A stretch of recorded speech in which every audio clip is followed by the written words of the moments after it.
కేసీఆర్ గారికి తిండి ధ్యాస ఉండదు, డబ్బు ధ్యాస ఉండదు, ఉండేది ఒకటే కేవలం తెలంగాణ ధ్యాస. నేను దాదాపుగా 2006 నుండి యాక్టివ్గా పాలిటిక్స్లో నేను కూడా పాల్గొంటూ వస్తున్నాను, తెలంగాణ ఉద్యమంలో పాల్గొన్నాను. అప్పటి నుంచి ఇప్పటి వరకు కూడా నేను చూస్తున్నా, ఎప్పుడు కూడా కేసీఆర్ గారు తెలంగాణ విషయం తప్పితే, ప్రజల విషయం తప్పితే పర్సనల్ విషయాలు మాట్లాడే టైము 0.1% కూడా ఉండదు. అటువంటి ఒక మహానేత మీద, అటువంటి ఒక మహానాయకుడి మీద ఇన్ని అబాండాలు వేస్తూ దాన్ని రోజుకొక రీతిగా చెప్పుకుంటూ, మాట్లాడితే చాలు కేసీఆర్ అవినీతి చేసిండు, మాట్లాడితే చాలు కేసీఆర్ ఏదో 1,00,000 కోట్లు దోసుకున్నాడు, నిజాం కన్నా రిచ్ అవ్వాలనుకున్నాడట.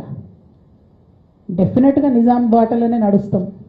నిజాం కట్టిన ఉస్మాన్ సాగర్లోనే కదా ఇవాళకి కూడా హైదరాబాద్ ప్రజలు నీళ్ళు తాగుతున్నది.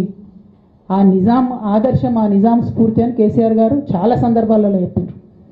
ఇవాళ కాళేశ్వరం కడితే నేను చెప్తున్నా గ్యారంటీగా ఇంకా 200 సంవత్సరాల తర్వాత కూడా తెలంగాణ బిడ్డలు కేసీఆర్ గారిని తలుచుకుంటారు.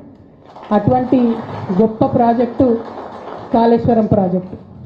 ఆ ప్రాజెక్టు డెప్త్ అర్థం కాక, తెలంగాణ భౌగోళిక స్వరూపం మీకు అర్థం కాక, మీకు తెలంగాణ పట్ల అవగాహన లేక, కేసీఆర్ గారికి ఉన్న నాలెడ్జ్, ఆయన ఎక్స్పీరియన్స్, ఆయన ఉమ్మడి ఆంధ్రప్రదేశ్లో ఆయన అనుభవించినటువంటి వివక్ష, ఇప్పుడున్న ముఖ్యమంత్రి గారు ఉమ్మడి ఆంధ్రప్రదేశ్లో కూడా మనకు వ్యతిరేకంగా పనిచేసినటువంటి వ్యక్తి, ఇప్పటికి కూడా పక్క రాష్ట్రం ఎజెండా అమలు చేసేటటువంటి వ్యక్తి, ఇప్పటికి కూడా అక్కడ బనకచెర్ల కడతా ఉంటే మాట్లాడినటువంటి వ్యక్తి.